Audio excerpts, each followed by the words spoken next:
Hi, I'm shooting this video on April 5th, 2020. I'm going to be expressing my opinion today about financial matters.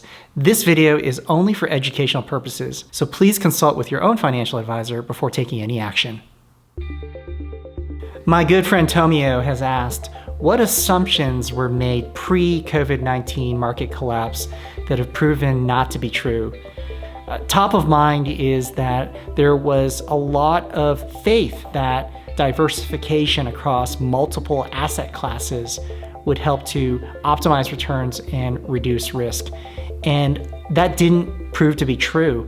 An example of this is the failure of Bridgewater's risk parity strategy or Wealthfront's risk parity strategy. Diversification works if you're putting your assets in buckets that are uncorrelated. In 2020, unfortunately, the various asset classes largely went down at the same time.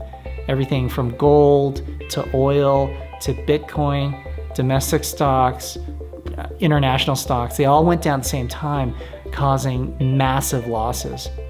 I think another assumption going into 2020 was that passive investing was the way to go. And I just want to be the first to say that I'm a little bit biased on this because I'm an active manager, but I was never comfortable with the idea that you should just kind of invest in an ETF, even the S&P 500 ETF, without regard to the fundamentals, without regard to whether what you're investing in, those businesses are good, whether they're highly levered. And I think that the people that did that are now paying the price because a lot of money went into these ETFs, again, without any regard to fundamentals.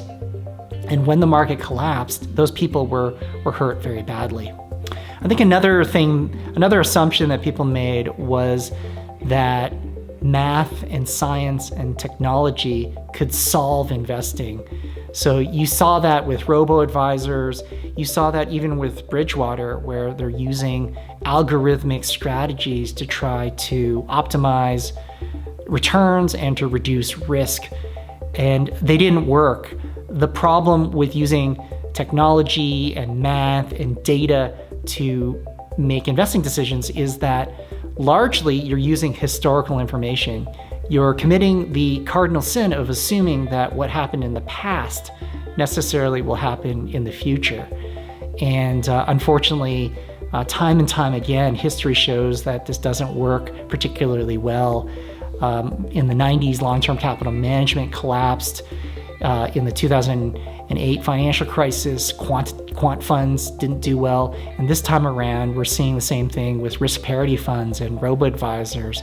I think we have to acknowledge that investing is a very human endeavor. Macroeconomics is very complicated, so I don't think that you can just boil down something as complicated as that into a formula or an algorithm and get good results.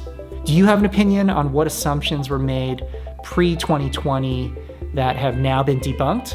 If so, I'd love to hear your opinion. Please feel free to post a comment. And if you enjoyed this video, please like it. Thanks very much.